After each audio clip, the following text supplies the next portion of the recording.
Hello friends, world IAS institute में आपका स्वागत है। आज हम लेकर के आए हैं प्रैक्टिस सेट 2 जो यूपी पुलिस और एसआई के लिए बहुत इम्पोर्टेंट है। ये पिछले प्रीवियस ईयर के यूपी एसआई और यूपी पुलिस के कुछ क्वेश्चंस हैं जिन पर आप ध्यान देंगे।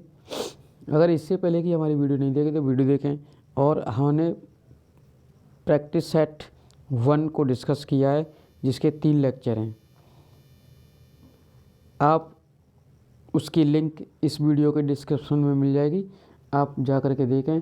अगर आपको चैनल पसंद आता है, हमारा मटेरियल पसंद आता है तो आप चैनल को लाइक शेयर एवं सब्सक्राइब करें।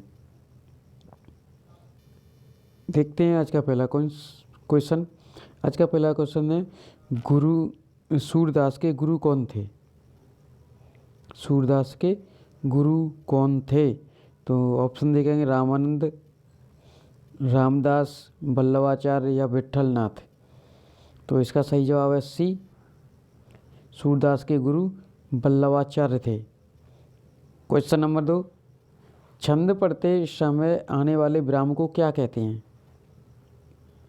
छंद को पढ़ते समय आने वाले विराम को क्या कहते हैं? ऑप्शन है गति, यति, तुक या गण। तो आप वीडियो को पॉज करके देखें कितने आप अटेम्प्ट कर पाते हैं और अपनी तैयारी को बेहतर करें। इसका सही जवाब है बी, यति। छंद पढ़ते समय आने वाले विराम को यति कहा जाता है। क्वेश्चन 3, जहाँ वाक्य की गति अंतिम रूप ले विचार के तार टूट जाएं, वहाँ किस चिन्ह का प्रयोग किया जाता है? तो इसके कुछ पॉइंट हैं, यानी कि ऑप्शन है योजक, अल्पविराम, उद्धरण चिन्ह या पूर्ण विराम। जहाँ वाक्य की गति अंतिम रूप से ले वाक्य अपनी गति को क्या ले अंतिम रूप ले विचारक के तार टूट जाएं, वहाँ डी ऑप्शन पूर्ण विराम का प्रयोग किया जाता है। वहाँ किसका प्रयोग किया जाएगा? पूर्ण विराम का प्रयोग किया जाएगा। क्वेश्चन नंबर 4 है, कबीरदास की भाषा कौन सी थी? ब्रज, खड़ी बोली, कन्नौजी या सदुक्कड़ी। तो इसका सही जवाब है बी, खड़ी बोली थी।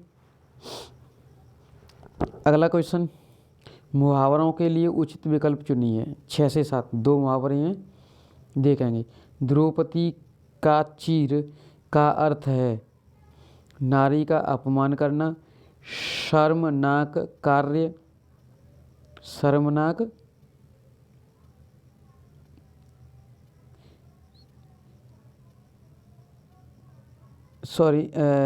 हमने चौथा क्वेश्चन हमारा छूट गया है। चौथा क्वेश्चन देखेंगे हम।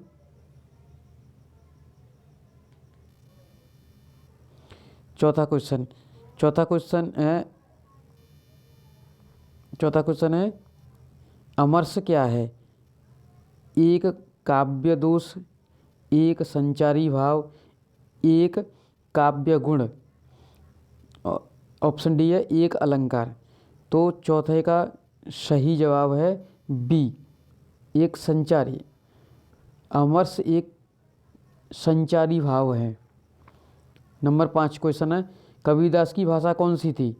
तो कबीरदास की भाषा थी सदुक्कड़ी, खड़ी बोली नहीं थी, सदुक्कड़ी भाषा थी।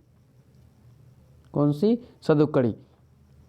क्वेश्चन 6, द्रौपदी का चीर का अर्थ है नारी का अपमान करना, शर्मनाक कार्य, कभी समाप्त न होना या सुंदर स्त्री। तो इसका सी, नारी का चीर। नारी का चीर कृष्ण ने बढ़ाती गए तो इससे कि कभी समाप्त न होना मुहावरा है, कभी समाप्त न होना, द्रौपदी का चीर। ठीक है। कूप मंडूक होना, 7 है कूप मंडूक होना।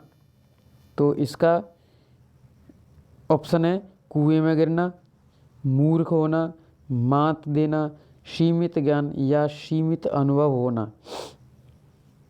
इसका ऑप्शन है डी, ऑप्शन कौन सा है? डी। दिए गए वाक्यांश के लिए एक शब्द का चयन कीजिए। पूर्व और उत्तर के बीच की दिशा। पूर्व और उत्तर के बीच की दिशा ईशान कहते हैं उसको। क्या कहते हैं? ईशान कहते हैं। वलय शब्द का अर्थ चिन्हित कीजिए। वलय होता है गोलाकार घेरा। वृक्ष की छाल नहीं है, मृग छाल नहीं है, आवरण नहीं है, ये गोलाकार है। ठीक। 9 का बी। 10 का देखेंगे। नीचे दिए गए वाक्य में से अव्ययी भाव समास का चयन कीजिए। तो ये इसका सही जवाब रहेगा बी। सही जवाब कौन सा रहेगा? बी, आजीवन।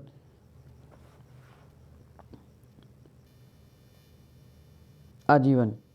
नेक्स्ट 11, ठीक समय पर आ जाना में कौन सा कारक है? ठीक समय पर आ जाना में कौन सा कारक है? कर्म, करण, संप्रदान या अधिकरण? तो इसका डी का ऑप्शन है, 11 का ऑप्शन है डी। मंदिर, मंदिरा युग्म का उपयुक्त अर्थ वाला युग्म कौन सा होगा? मंदिर, मंदिरा। पूजा घर या पुजारी घर या शराबी, गुफा या बड़ी गुफा, देवालय या अश्वशाला? मंदिरा नहीं है, ये मंदिरा है। मंदिर और मंदिरा। तो इसका ऑप्शन हो जाएगा देवालय। मंदिर कहते हैं देवालय को, और मंदिरा बोलते हैं अश्वशाला को। मंदिरा कैसे बोलते हैं? अश्वशाला को। मदिरा नहीं है। अगर मदिरा ही होती तो यहाँ पे हो जाती, क्या हो जाती? बड़ी गुफा, गुफा, मंदिरा। हाँ, नहीं, कोई नहीं, ये डी सही है। नेक्स्ट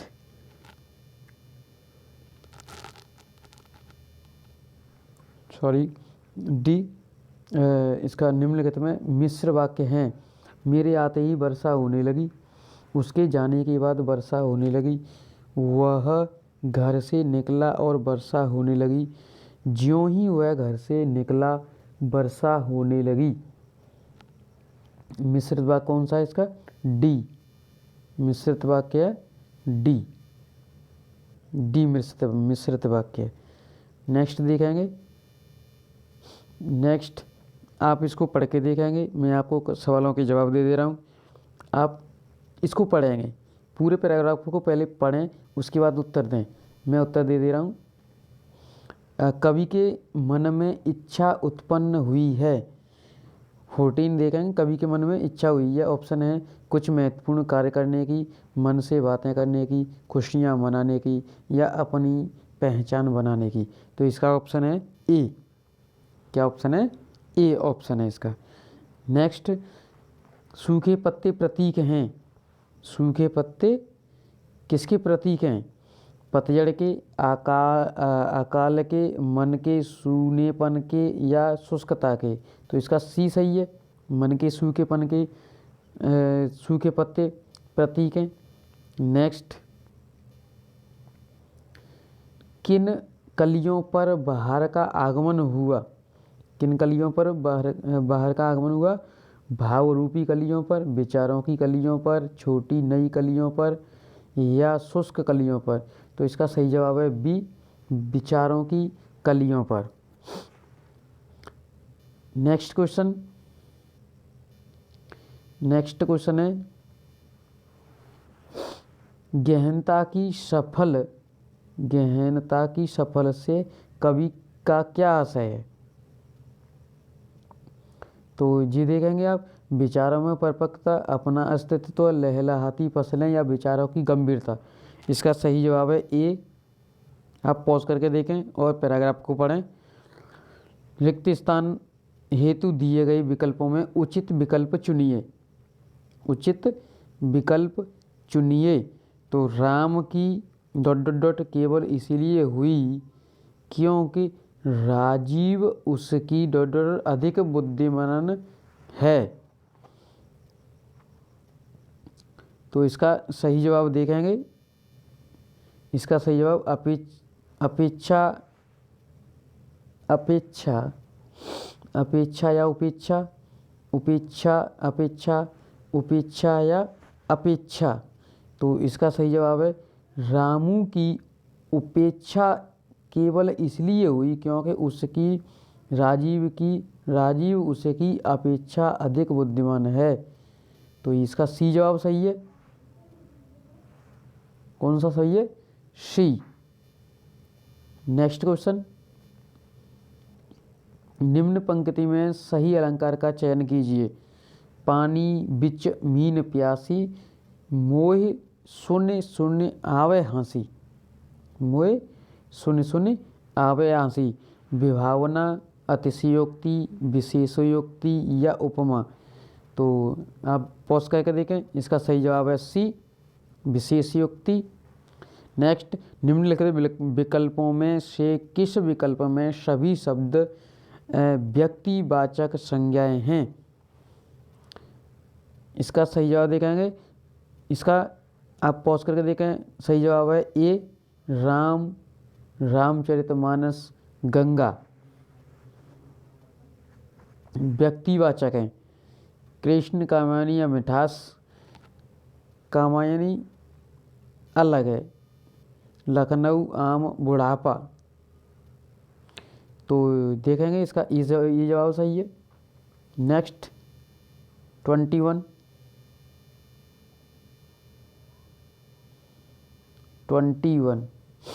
निम्नलिखित में क्या गंगा का पर्यायवाची नहीं है? अब हम देखेंगे 21 में कौन सा गंगा का पर्यायवाची नहीं है। तो पहले हम गंगा की पर्यायवाची देख लेते हैं।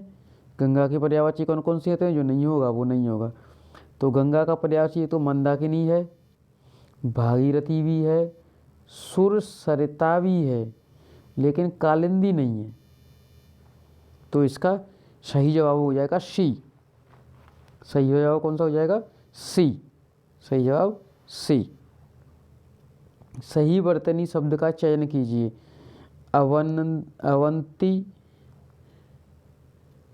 अवंती, श्रृंगार, मुश्किल गलत है, मातृभूमि। आप वीडियो को पॉज करके देखें, इसका सही जवाब है, सही जवाब है बी। सही जवाब है बी। समूहार्थक शब्द चिन्हित कीजिए। समूहार्थक शब्द, पुरुष, स्त्री, मनुष्य या भीड़। भीड़ है समूहवाचक, डी सही हो जाएगा। आंशिक शब्द में प्रत्यय क्या है? आंशिक शब्द में प्रत्यय क्या है? प्रत्यय, आंशिक शब्द में प्रत्यय क्या है? तो प्रत्यय है इक, यानी ऑप्शन सही हो जाएगा सी, इक। नेक्स्ट, नीचे दिए गए वाक्य में त्रुटिपूर्ण खंड को चिन्हित कीजिए। यदि कोई त्रुटि न हो तो डी भाग को चिन्हित कीजिए। पुलिस द्वारा चोरी का माल बरामद हो गया है, कोई त्रुटि नहीं है। पुलिस द्वारा चोरी का माल बरामद हो गया है। पुलिस द्वारा चोरी का माल बरामद हो गया है, कोई त्रुटि नहीं है। सही है। इसका ऑप्शन सही रहेगा डी। इसका सही ऑप्शन डी हो जाएगा, कोई त्रुटि नहीं है। तो फ्रेंड्स, आज की सेशन में हमने देखे 25 क्वेश्चन देखे। ऐसे ही सेट्स को प्राप्त करने के लिए, सबसे पहले जानने के लिए हमारे चैनल को लाइक, शेयर एवं सब्सक्राइब करना ना भूलें और एक लाइक ज़रूर दिया करें। आपका 1 लाइक 1 व्यू कॉन्सेप्ट वाला अपनाते हुए हमारा प्यार भरा 1 लाइक ज़रूर दें, जिससे कि हमारा मनोबल और बढ़े। आपके लिए और बेहतर से बेहतर हम लाने का प्रयास करते रहें। तो ये थे हमारे आज के कुछ टॉपिक जिनको हम कंटिन्यू करेंगे, आगे भी कंटिन्यू करेंगे। तो आज के लिए बस इतना ही। Thank you for watching.